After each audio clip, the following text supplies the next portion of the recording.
Rabbil alamin. Wassalatu wassalamu ala habibil amin Sayyidina Muhammadin al-hadi ila siratil mustaqim wa ala alihi wa sahbihi ajma'in. Amma ba'du. Assalamualaikum warahmatullahi wabarakatuh. Allahumma ma'alaikum syu'an bidahan sunnatan min ba'di wassalam ta'anahu ghafurur rahim. Ghafarallahu lana wa lakum wa limasayyidina wa liwalidina wa lijami'il muslimina wal muslimat wal mu'minina wal mu'minat fastaghfiruhu innahu huwal ghafurur rahim. Hadratul mukarramin dan mahbubin yang kami hormati dan Allah muliakan, penceramah kita yang dalam perjalanan Bapak Kiai Haji Muhammad Sauki, mudah-mudahan beliau dipanjangkan umurnya, disehatkan badannya dan dimudahkan segala urusannya. Yang kita hormati guru kita Bapak Haji Ma'mun Nur, semoga beliau menjadi panjang dan umurnya sehat walafiat. Habib Mahmud, Habib Fitri Al-Haddad, Sohibul Bait, Sohibul Hajat, Bapak Ustaz Haji Ahmad, yang kami hormati dari Bapak Ustaz Fandi, para asatidz yang lainnya, para kiai, para hadirin yang mohon maaf tidak kami sebutkan kami satu persatu, namun tidak ada masalah yang bermakna kepada jamaah sekalian. Mudah-mudahan malam hari ini kita di tempat yang berkah dan mulia ini menjadi penyebab Allah ampuni segala dosa-dosa kita, dosa-dosa kedua orang tua kita. Allah jadikan kepada kita mawaddah warahmah serta sakinah. Allah limpahkan kepada kita rezeki yang halal, banyak dan barokah.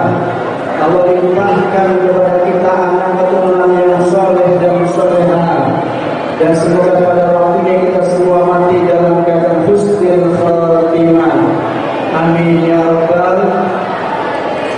Ibu bapak yang dirahmati Allah Subhanahu wa taala, kalau katakan pemain bola secara ini, karena guru kita Kiai Haji Muhammad Sauki dalam perjalanan sedikit saya cuma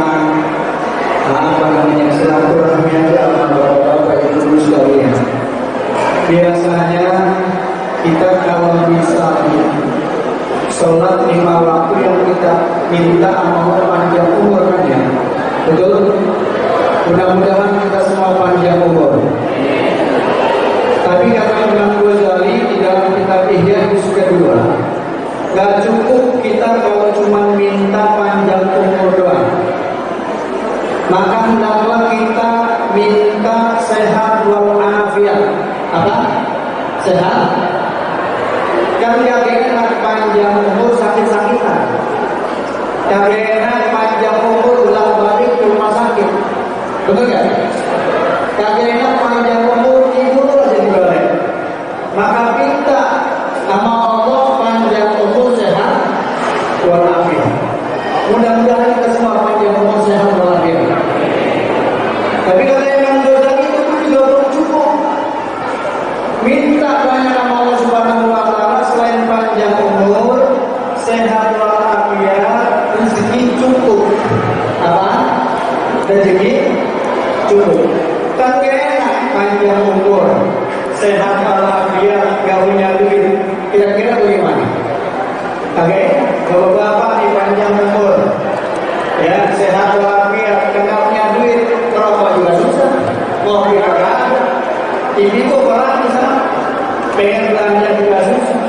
Maka minta Allah Subhanahu wa taala panjang umur, sehat walafiat, rezekinya banyak, ya cukup. Ya cukup insya Allah pasti banyak. Yang banyak belum tentu cukup. Bener kan? Betul-betul hadir dulu.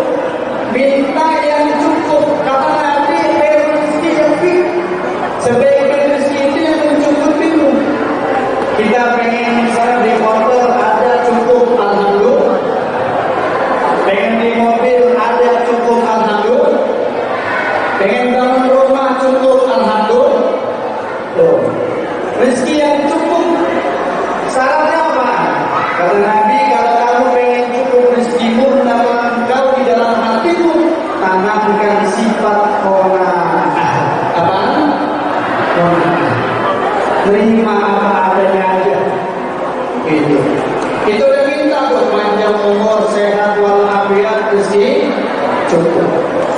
Tapi kata Imam Ghazali itu masuk semua pada kategori yaitu nikmatun syukro, nikmat yang kecil. Ala nikmatul kubra. Hendaklah engkau minta kepada Allah Subhanahu wa taala rezeki atau nikmat yang besar.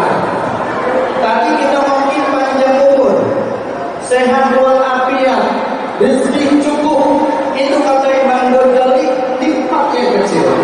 Minta sama Allah nikmat yang besar. Apa itu? Taatullahi wa rasulih.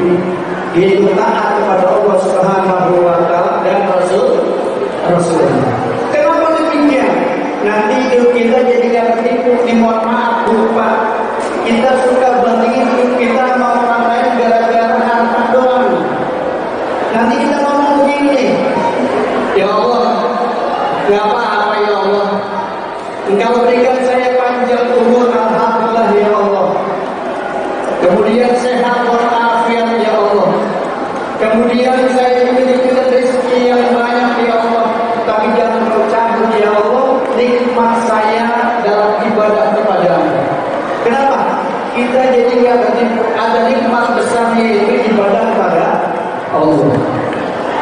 Buat orang yang tadi misalnya umurnya pendek, dia nanti ngomong gini, ya Allah gak apa-apa, saya umurnya pendek ya Allah, saya ridho ya Allah, asal jangan kau cabut, saya bisa ibadah kepada-Mu ya Allah.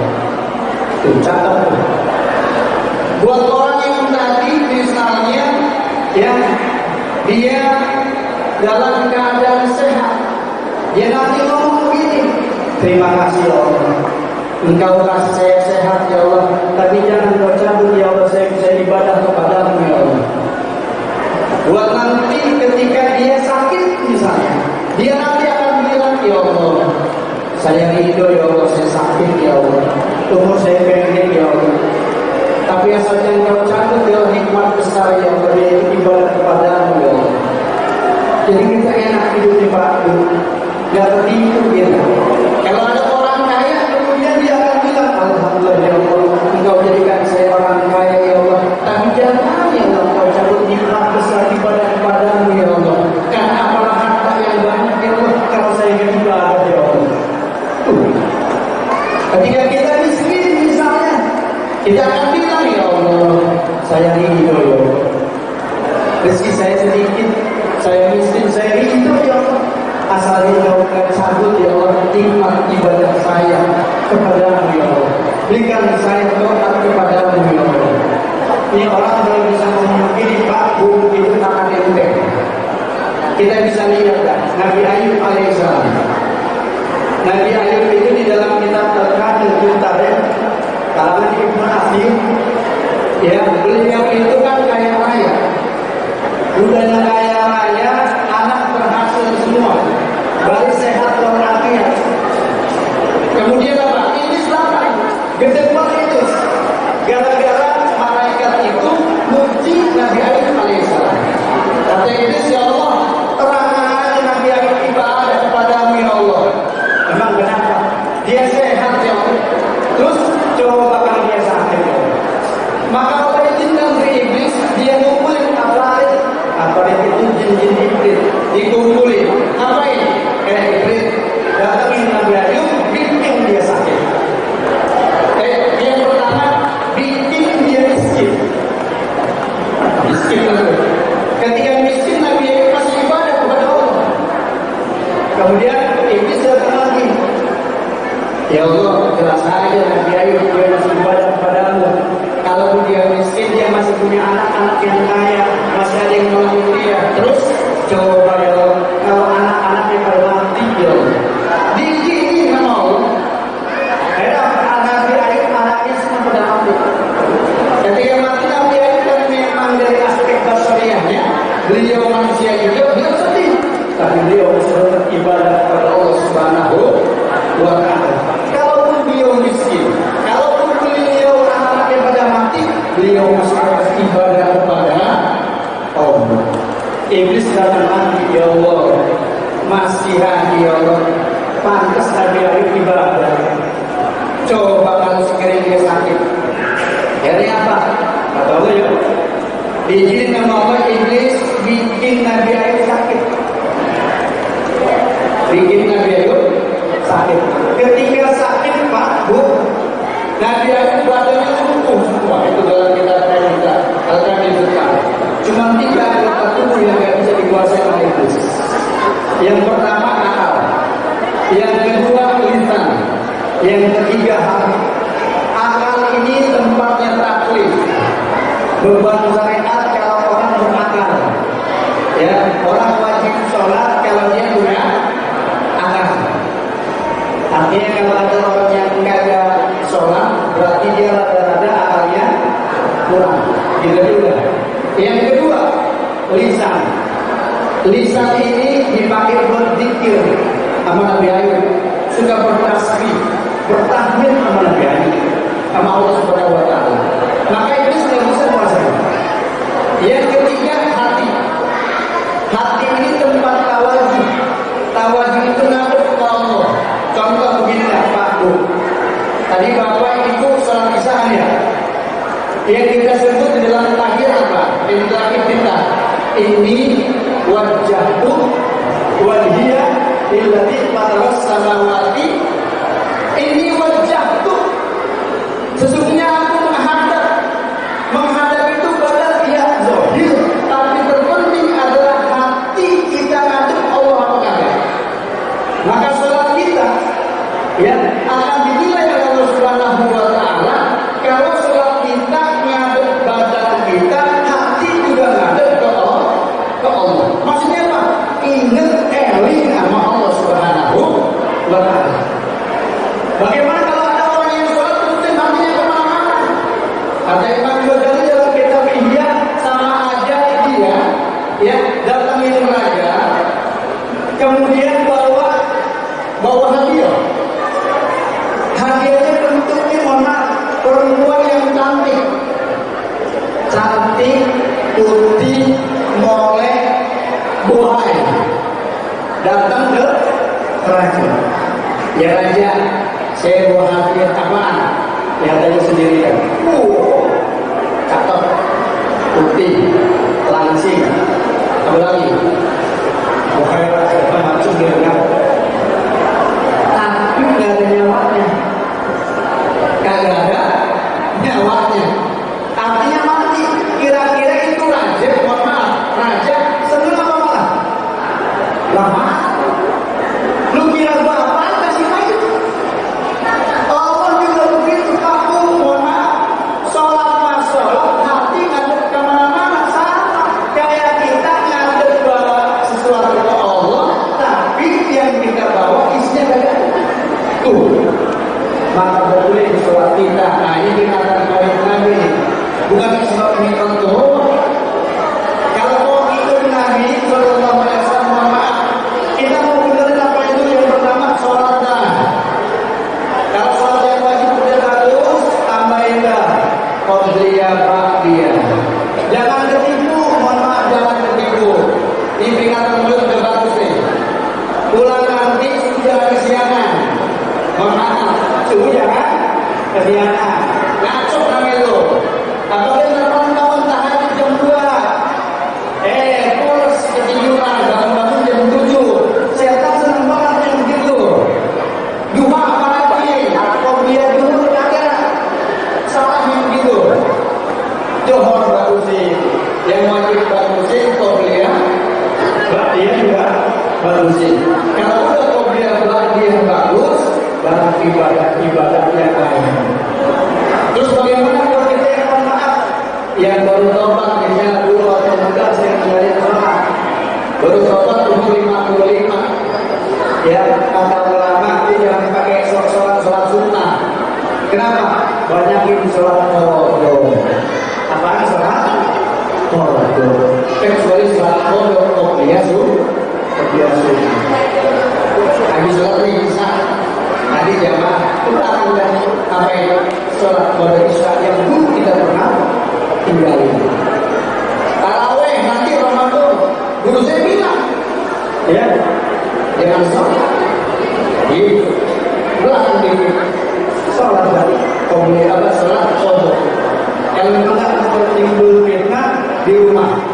banyakin sholat qadar yang pernah kita tinggalin. Berapa banyak seyakinnya kita, berapa banyak dulu kita tinggalin sholat. Karena begini Pak Guru, mohon maaf ya, saya berkata amal kita, kalau sholat kita jelek, Allah nggak akan menilai, Allah nggak akan lirik kita, ya nggak akan lirik kita. Kalau misalnya memang Allah akan melihat ya amal ibadah kita itu memang itu tergantung Allah. Allah kalau sudah senang sama orang Pak Bu, itu amal yang dia kerjain sedikit aja pun juga pasti akan dinilai. Allah akan ribut. Oke, saya kasih contoh. Ini terakhir dulu dengar enggak? Ada ulama besar dari Maroko yang mimpi ketemu Rasul Sallallahu Alaihi Wasallam. Kata Rasul, ya coba kamu datengin Fulan bin Fulan, ya itu di Maroko, di tempat satu tempat disebutin namanya. Ya. Kemudian mimpi pertama dia pikir cuma kembang bunga kali ya, kembang tidur. Kemudian malam kedua mimpi lagi. Kata Rasul, datangin Fulan bin Fulan, cari. Dia bangun tuh, wah benar namanya yang mimpi dari Rasulullah ini. Karena biasanya memang orang kalau ketemu Rasul dalam mimpi, kata ulama, ya dalam kita Imam Bayhaqi itu apa pasti dia ketemu Rasul dalam mimpi. Dan siapa orang yang pernah mimpi ketemu Rasulullah, dia akan ketemu Rasulullah dalam keadaan dia berdoa, dalam keadaan sadar begini. Minimal ketika dia sadar mau Nabi datang. Itu lama yang ngomong. Malam ketiga dia ingin lagi, kata Nabi sama, temuin Fulan bin Fulan, bilang kalau dia min ahlul jannah, dia ada penghuni surga. Ini ulama yang berbeda di tempat yang disebut nama Rasul. Kemudian dia kumpul ulama-ulama ditanya, kenapa Fulan bin Fulan? Memang kenapa? Saya ketemu Nabi sampai 3 kali suruh ketemu Fulan bin Fulan. Oh kalau itu kita tanya ke masyarakat setempat, ditanya apa masyarakat setempat. Kata masyarakat kaget juga itu. Ini ulama-ulama pada kumpul di sini, pada pakai jubah gitu, pakai gamis. Aksesoris ulama mantap lah pokoknya. Ya. Cuma kalau dulu Pak, mohon maaf, ulama kalau pakai kotrok atau kirkop, ya, itu memang punya ilmunya dalam, ilmunya tinggi. Ya kalau sekarang bocah juga pakai hati. Kalau dulu maksudnya begini, yang pakai kotrok atau kirkop itu biar masyarakat kalau nanya hukum ketahuan. Ulamanya, gitu. Sekarang kita udah bedain mana kiai mana dukun, ya kan? Sama-sama pakai contohnya, gitu. Dia boleh aja sih silakan, ya. Cuma kalau dalam ilmu tasawuf yang pakai contoh begitu biasanya punya ijazah dari gurunya, dari gurunya terus, ya nyampe kepada diri Rasulullah SAW. Kemudian kata masyarakat, wahai ulama-ulama, antum pada nanya Fulan bin Fulan ini benar. Dia udah nggak gitu, hanya ini. Dia itu Pak. Kami Fulan bin Fulan. Nggak boleh yang didatangi preman. Pakai juga ini preman. Paling pakai kaos, pakai tongkrongan gitu ya. Kata ulama juga. Ada yang ngomong itu dalam hati. Saya pikir yang disebutin Rasul itu ulama besar. Lalu cuma begitu.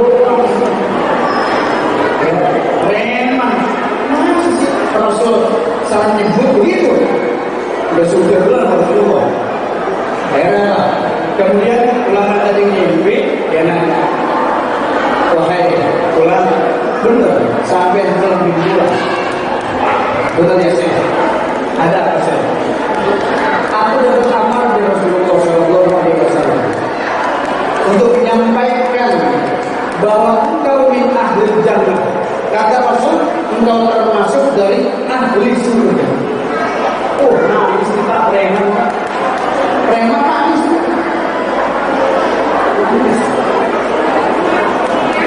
Kemudian apa?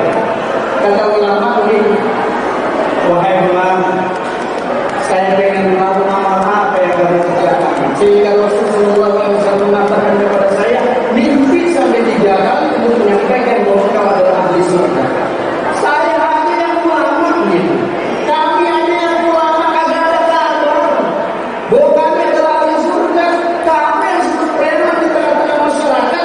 Rasul ini pesan, kalau kamu ahli surga, coba goyangkan amal apa yang kau kerjakan. Ini nih.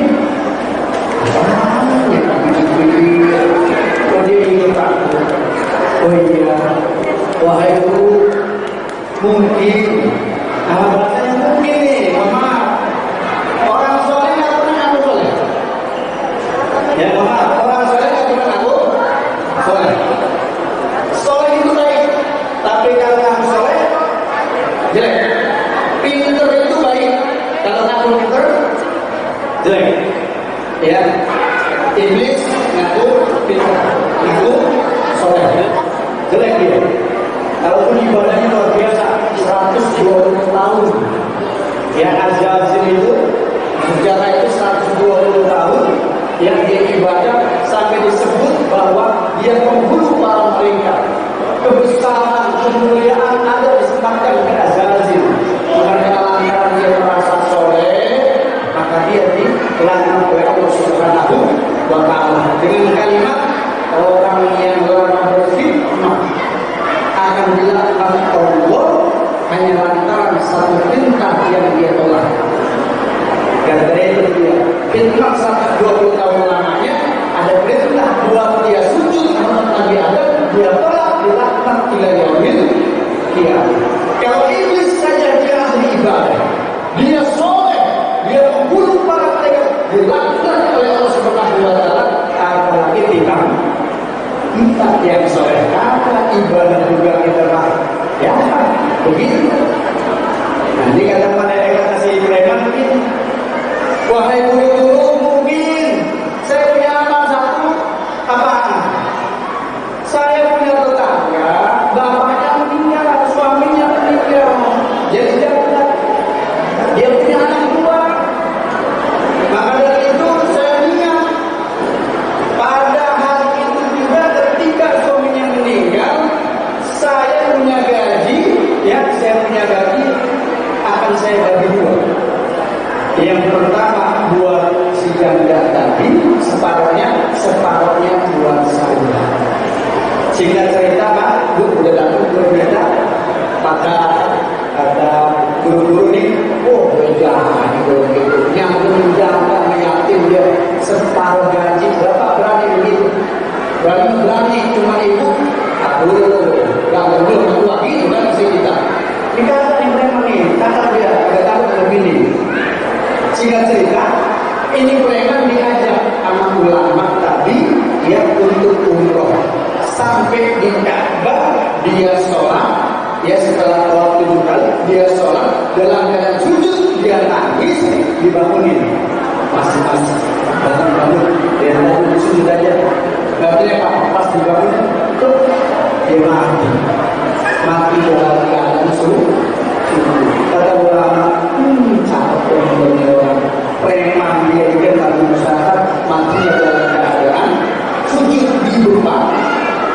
Luar biasa. Mudah-mudahan